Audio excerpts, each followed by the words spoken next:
Well, good morning, and welcome to the First Unitarian Church in Salt Lake City.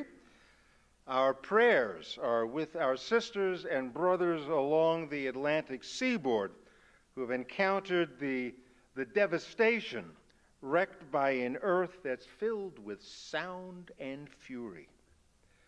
Our hearts are filled with tremendous sadness for the loss of life and the struggles that millions of our countrymen and women must now encounter. I hope that we can offer them relief with whatever means might be available to us. We're also filled with tremendous concern about the future of our planet. Just about 3 days ago, on my iPhone, I got one of those news blitz things, and I don't know how many received it. It was Rush Limbaugh live, and Rush Limbaugh decided to proclaim that hurricanes were really a left-wing conspiracy. Well, that's a great soundbite for the base, a terrible assessment of our failure to address climate change.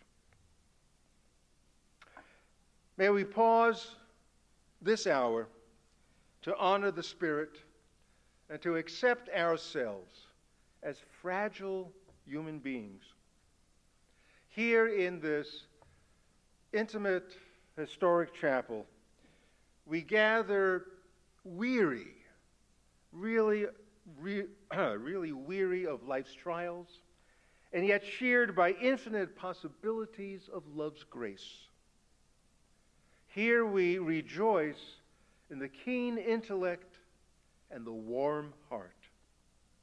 Here we praise all who extend a hand in service and whose vision of justice commands action.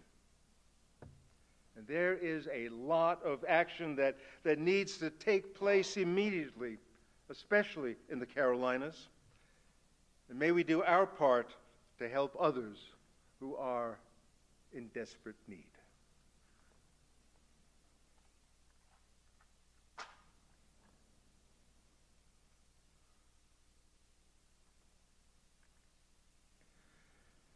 Symbol of light and of knowledge, symbol of warmth and freedom. We light this chalice as a symbol of our faith. Here we gather to celebrate hope and the infinite possibilities of love. May we open our service turning our hymn books, please, to number 347.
There's a great story about the ancient Egyptian goddess of truth.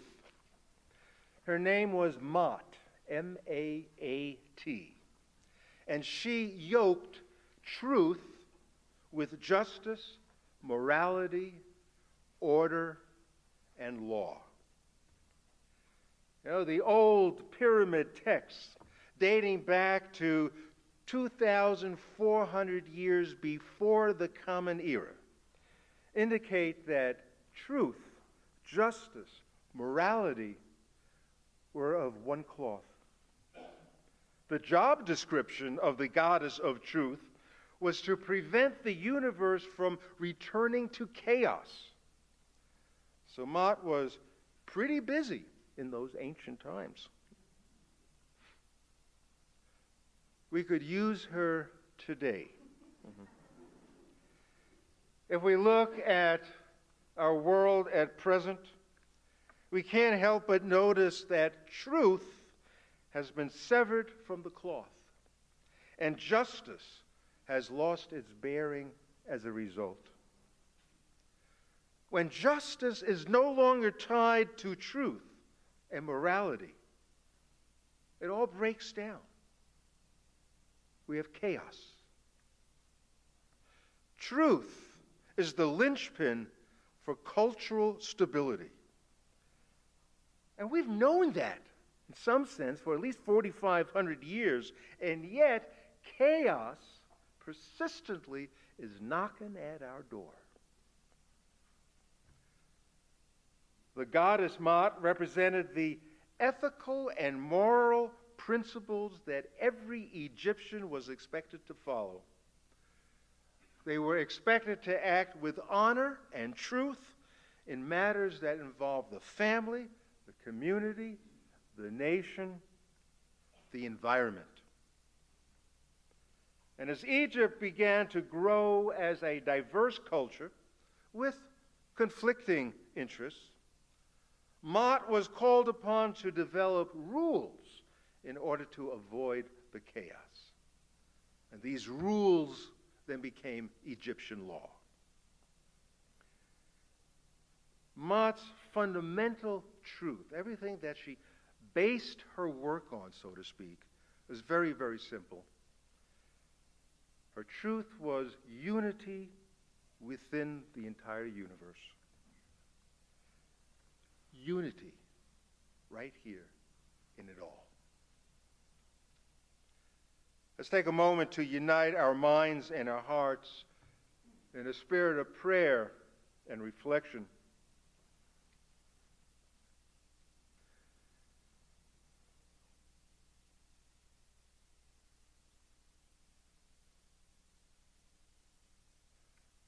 O source of life and love, as we wander along in our lives, we ache with the pains of the world. Our eyes are open just enough so that we see what should not be.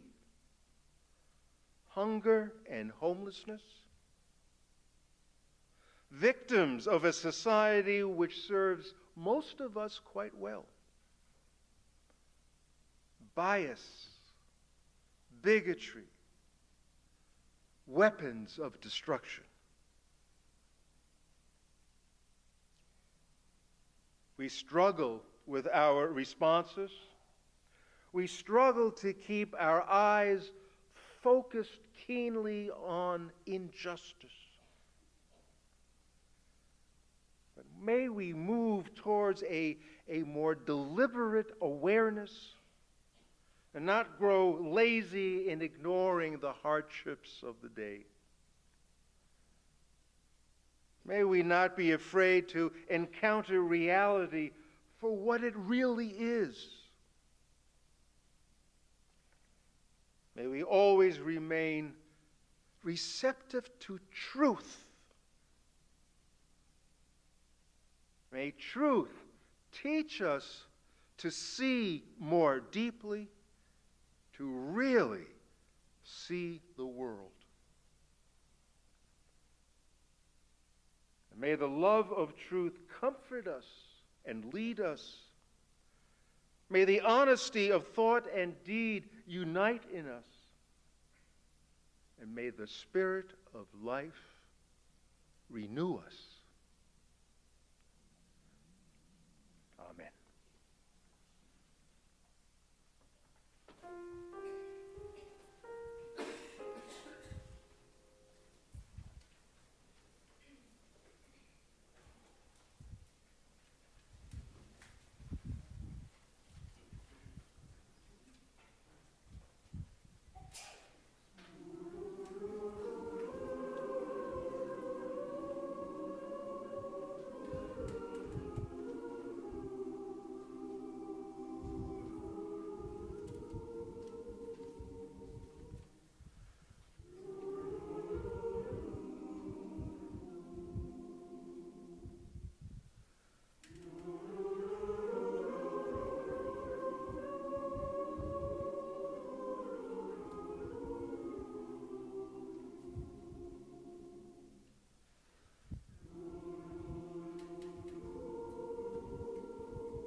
Now, in order to stay woke, we have to get woke. Makes sense, doesn't it? Got to get woke. But to get woke is a very complex matter, and it can be filled with a lot of anguish. I mean, to finally wake up to so many of the untruths which have guided us in our living. And this morning I want to share a reading by Terry Tempest Williams, who writes as only she can, most majestically, about her waking up. Terry Tempest Williams, getting woke.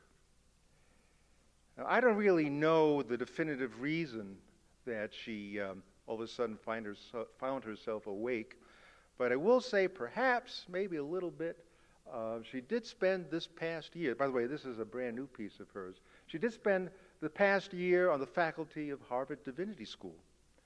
And maybe that woke her up just a little bit. I wouldn't be surprised. I wonder what she has to say about it.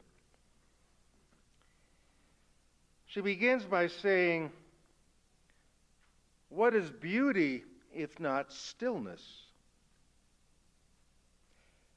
What is stillness if not sight? What is sight if not an awakening?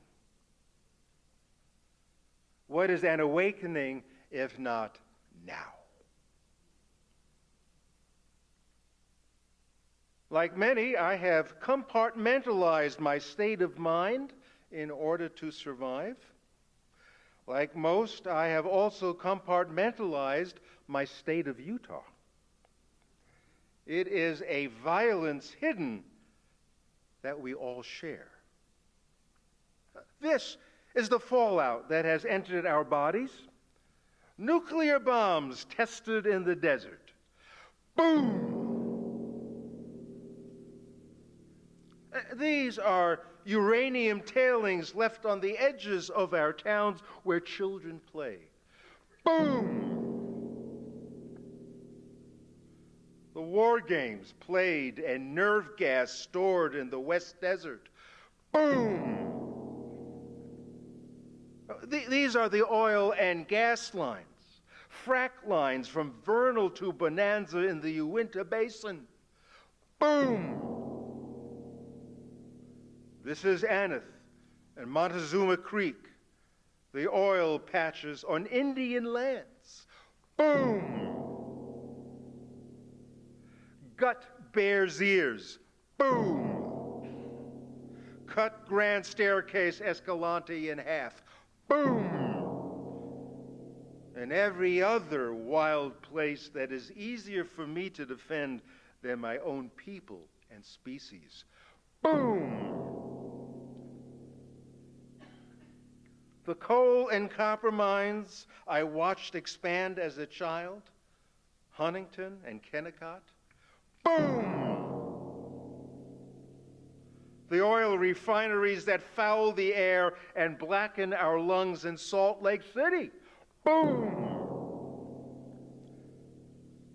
And the latest scar on the landscape, the tar sands mine in the Book Cliffs, closed, now hidden simply by its remoteness. Boom! Add the Cisco Desert, where trains stop to settle the radioactive waste they carry on to Blanding.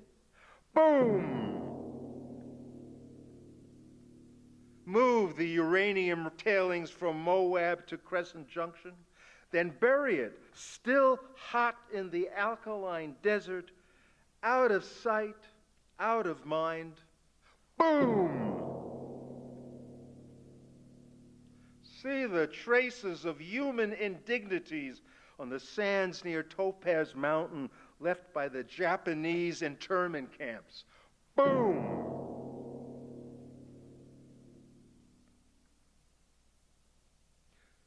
President Donald J. Trump will try to eviscerate Bears Ears and Grand Staircase Escalante monuments with his pen and poisonous policies. He just did. Boom! He will stand tall with other white men who for generations have exhumed, looted, and profited from the graves of ancient ones. They will tell you Bears Ears belong to them. Boom!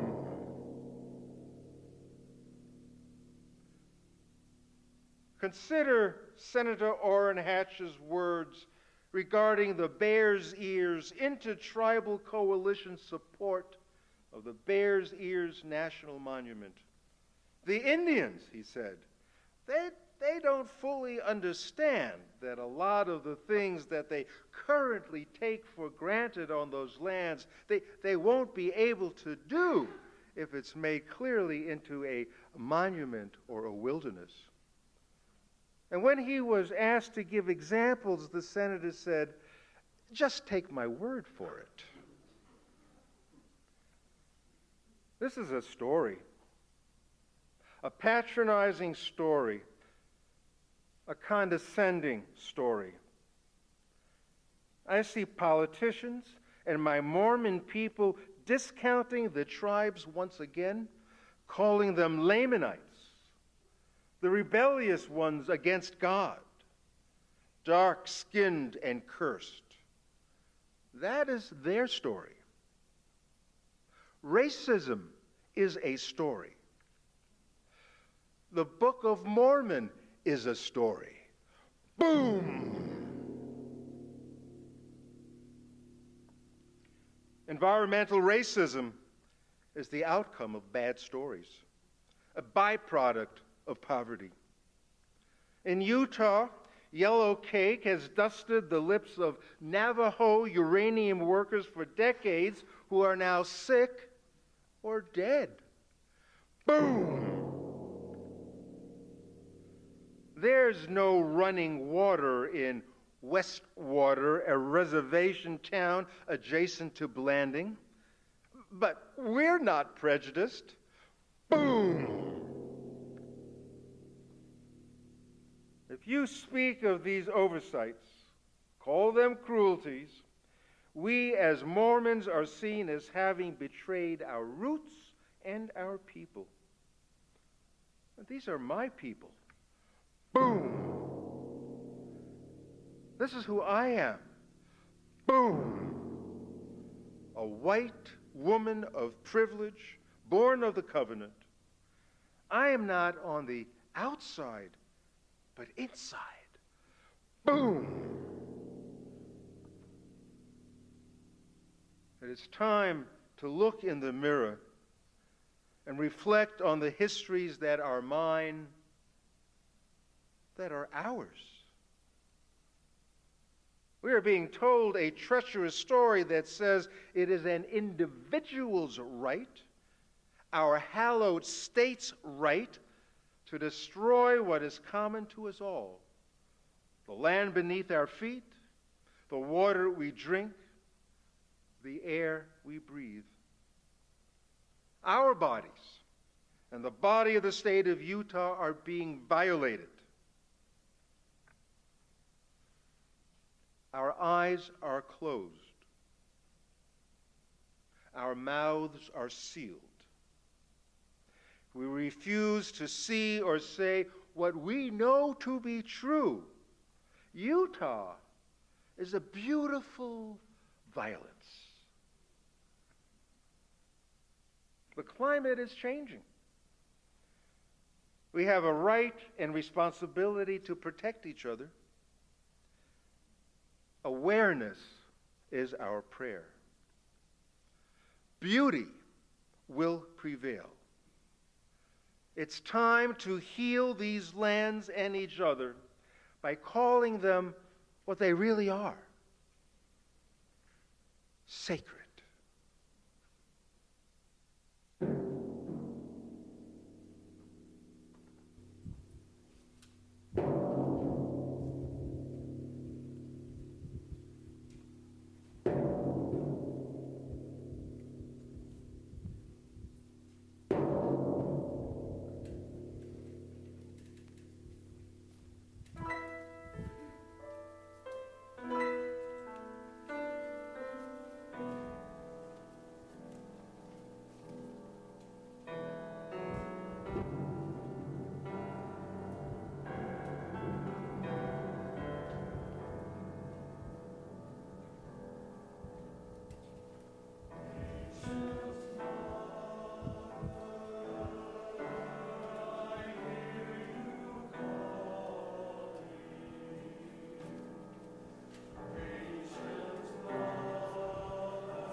too bad that John has left the drum because the announcements are so exciting. I want to punctuate each one with a drum. They are exciting insofar as they really kind of show off the work that we're involved in and also the kind of fun that we have around here. Please note that the Social Justice Council will meet today following the service. We're going to allow enough time for coffee, so at 12:45, if you please, join us upstairs. Take a look at some of the more fun stuff. An evening of cosmic comedy helps support the environmental ministry. That's coming right up, along with some sanctuary training. That's going to take place next Sunday. We need more and more volunteers and volunteers to be trained as we continue with our sanctuary part of our social justice. Please note a concert, a benefit concert, which will be held on the 23rd at 7 o'clock. I do know that that the singer, what's the lead singer, Chris Williamson, is a well-known vocalist around the valley, and she always does a great job. And then you'll notice that, people are, walking, people are talking, doing all sorts of things. And then there's kind of a special, not exactly a pullout, but a whole page devoted to some of the upcoming classes in October that deal with adult education. Monica Dobbins will be doing a UU theology class, and you can register online. Mary Tull and I will do another round of aging and spirituality classes, and you can register on paper. That's the difference, I guess, between the clergy generational difference has just been manifest here today. Take a look at all of these announcements, the ones that I didn't mention, and take stock. The offering will now gratefully be received, a chance to greet one another and welcome each other on this fine Sunday morning.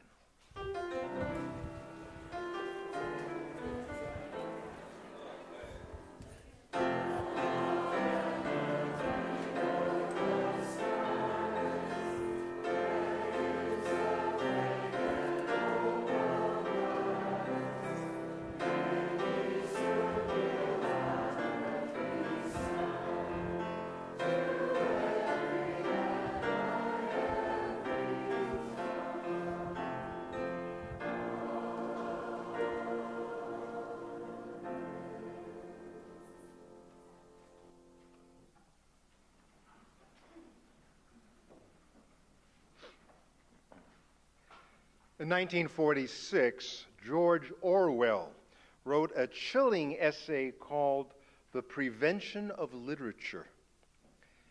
It was pure Orwellian in its scary, prescient critique of society. It reads as though Orwell is just kind of looking over our shoulders today. I think he may have been a Greek oracle in a former life. It's just so present. His essay centers on defending freedom of thought and intellectual liberty. He advocates, and here it gets pretty close to contemporary life today, he advocates for the right to report contemporary events truthfully.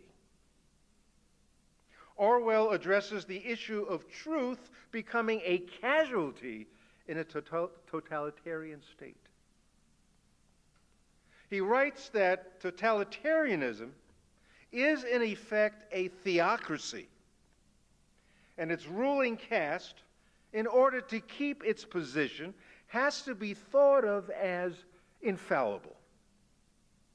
But in practice, since no one is infallible, it is frequently necessary to rearrange past events in order to show that this or that mistake was not made, or that this or that imaginary triumph actually happened. Totalitarianism demands the continuous alteration of the past, and in the long run, demands a disbelief in the very existence of objective truth. Objective truth today runs perilously close to becoming extinct. The president's lawyer, Rudy Giuliani, took his cue straight from Orwell when he told us facts are in the eyes of the beholder. And even more boldly, he stated, truth isn't truth.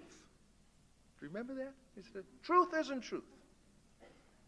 Now add these comments to our newly formed lexicon that include terms like fake news, alternative facts, and it feels like we're in the middle of an Orwellian novel. If truth is compromised, democracy falls. This is no conjecture, but an historical formula for totalitarianism. Now, today we experience how the internet has become the battleground over truth. As the distinction between fact and fiction get distorted, the reality of experience is up for grabs.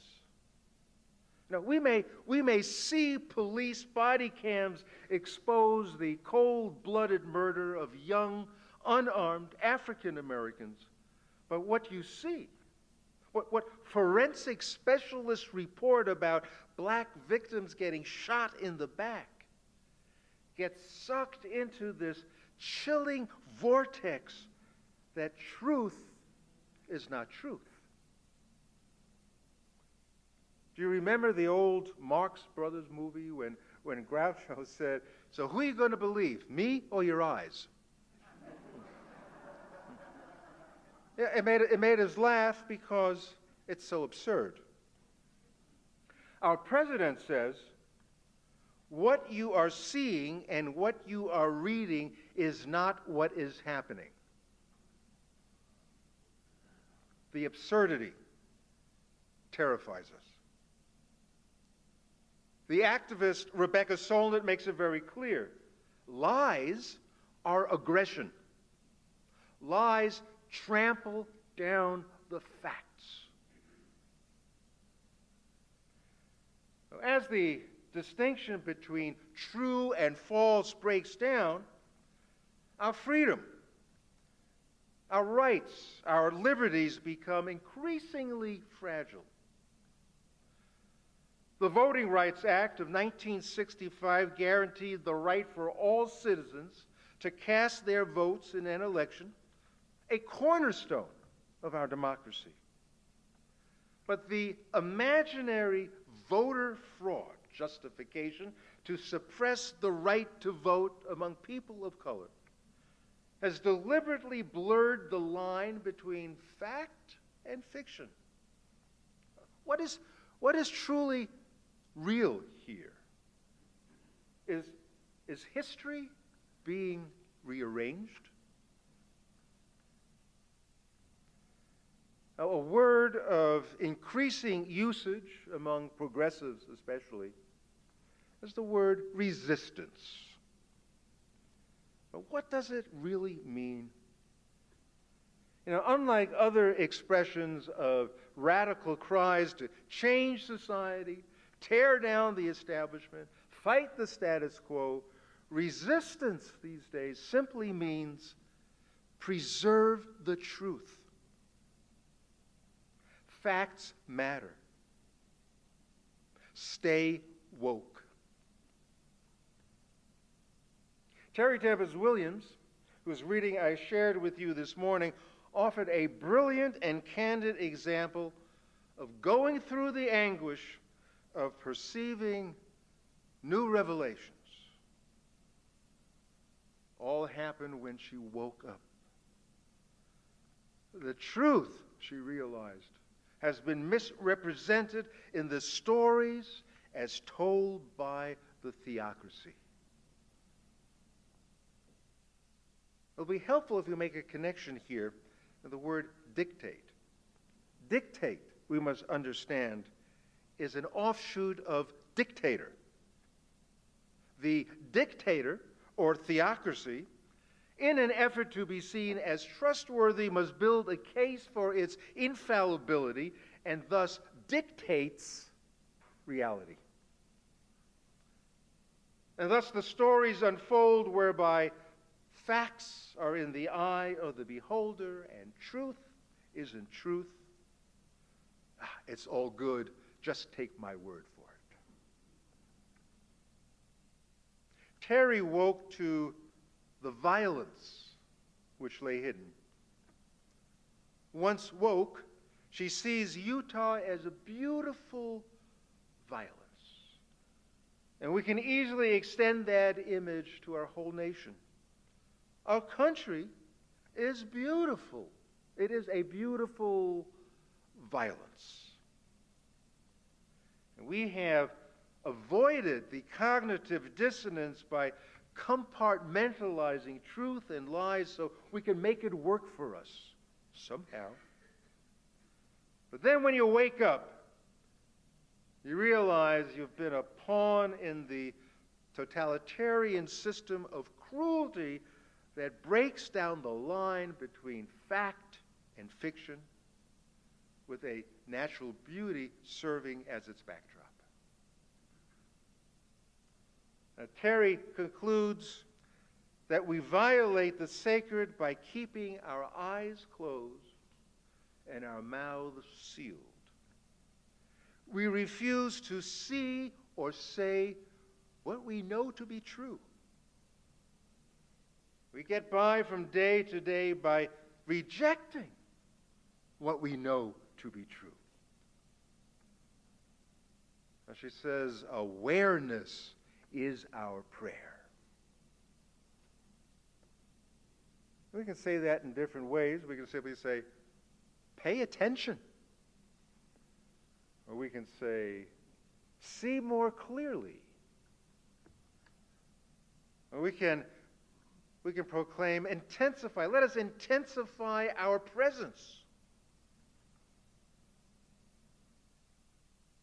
Or we can simply say, Black Lives Matter. Stay woke.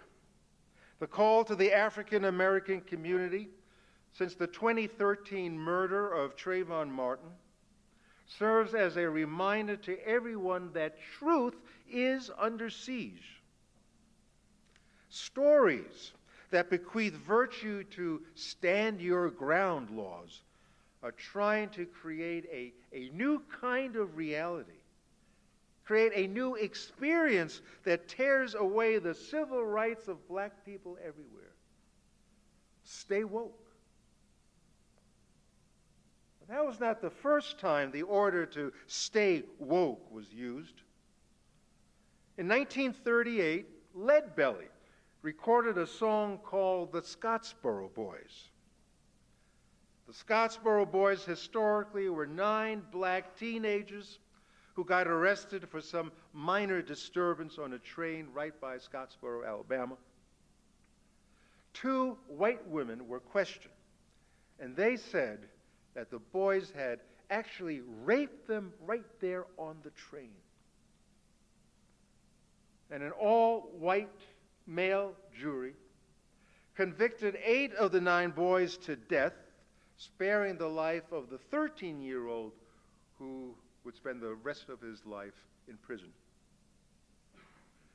The Supreme Court overturned that verdict and remanded the case back to a lower court. But here's the big change. Now, one of the white women recanted her testimony and agreed to testify for the defense. In addition, there was enough medical evidence to refute any rape charge. But the new white male jury convicted the boys and recommended the death penalty. And then went back to the Supreme Court, down again to a lower court, on and on for years. The boys spent 25 years in prison. So Leadbelly sings, and I'm going to quote a line from his song, I advise everybody to be a little careful when they go along through there. Stay woke. Keep your eyes open. And when you open your eyes, as Terry Tempest Williams finally managed to do, you see your own personal history trapped in lies. In her case, white privilege being sustained through stories that are fiction. Stories of reality dictated by those in power. And Leadbelly raised the same concern. Racism is a story of reality dictated by those in power. Open your eyes. Stay woke. It's time to get to seeing what we know to be true.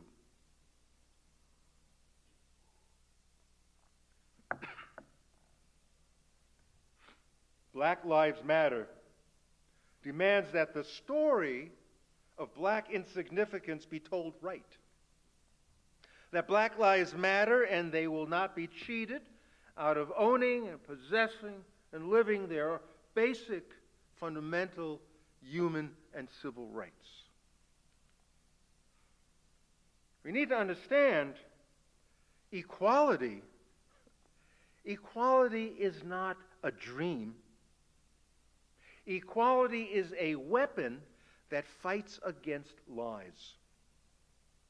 There was no equality in 1931 in Scottsboro, Alabama, so white folks could dictate the story even when the evidence ran sharply to the contrary.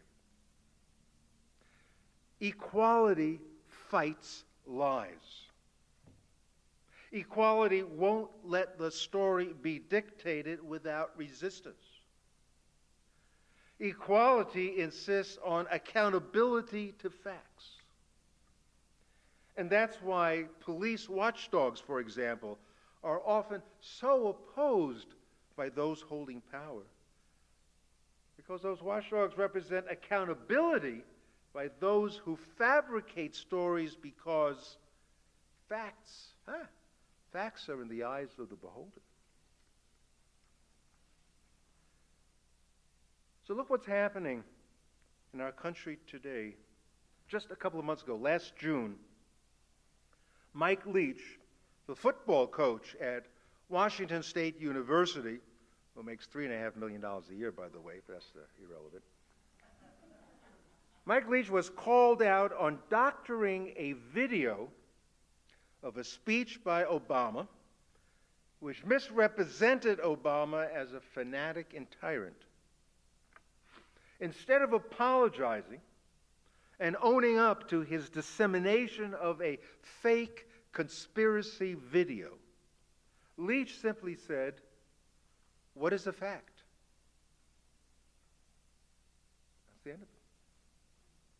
That is precisely the tenor of our times.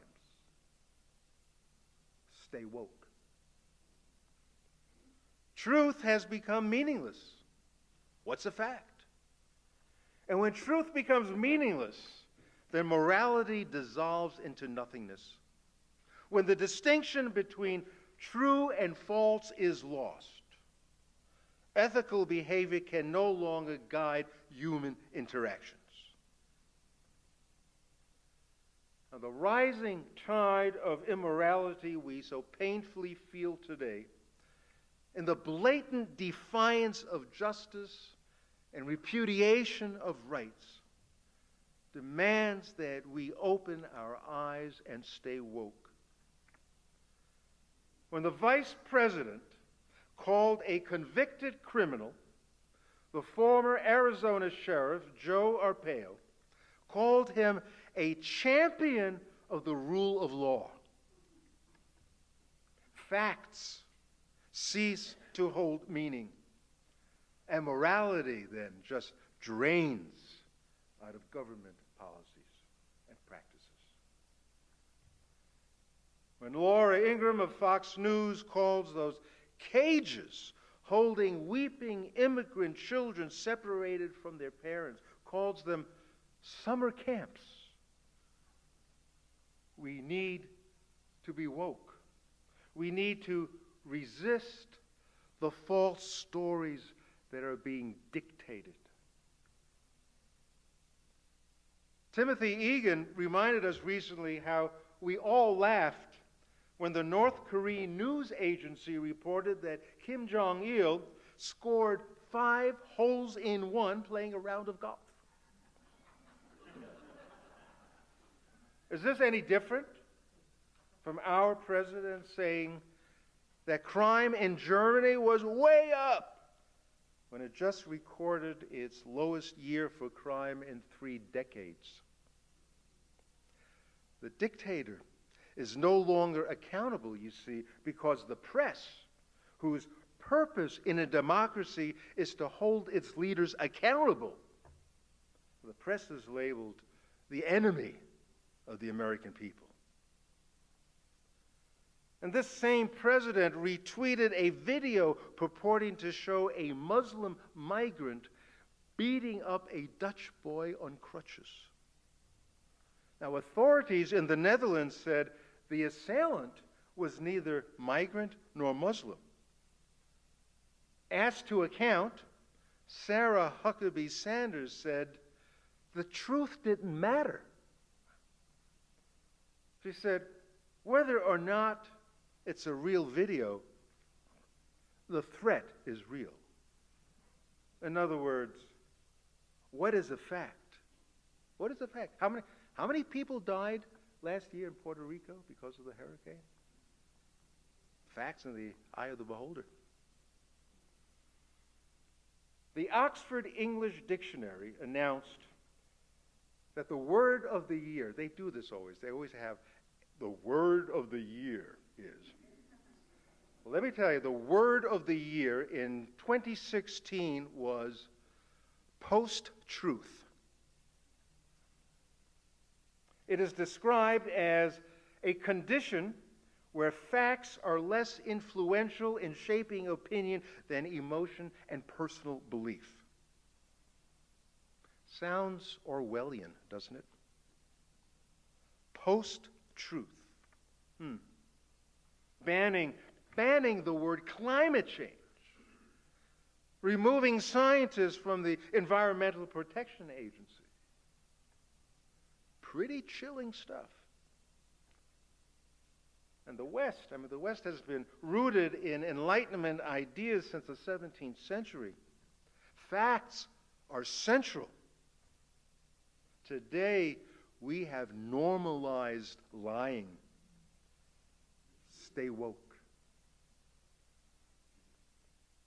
We hear so much about our nation being polarized, our nation so divided. There are various interpretations of why this has come to pass. And we hear, oh yeah, well there are differences in ideology and culture. There are liberals and conservatives. There's neglect of the poor blue-collar worker and the attitude of college elites, on and on. But really, the divide in our nation exists because we are divided over whether or not facts matter. That's our divide. We have slipped into a post-truth society, which enables a conspicuous tilt towards totalitarianism. We experience a continuous alteration of the past. And objective truth is suspect because facts are not as important as personal beliefs. Now, that piece by Terry Tempest Williams was filled with relentless facts. She said, open your eyes. And Leadbelly saying about racism as a fact. His advice was stay woke. We must stay woke in order to resist a new story of America being dictated as we sleep. We must stay woke to ensure moral accountability by the forces of repression. We must stay woke and let the light of freedom shine brightly. The light of truth spread throughout our land. And the light of justice, may it burn forever. So be it. Can we turn our hymn books, please? Speaking of that light that we need to have shine, hymn number 118.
You have found freedom. If you have found freedom, take it with you into the world. If you have found comfort, go and share it with others. If you have dreamed dreams, help one another so they may become true. And if you have known love, give some back to a bruised and hurting world. Amen.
I think we'll take David summertime, wintertime, autumn time, springtime.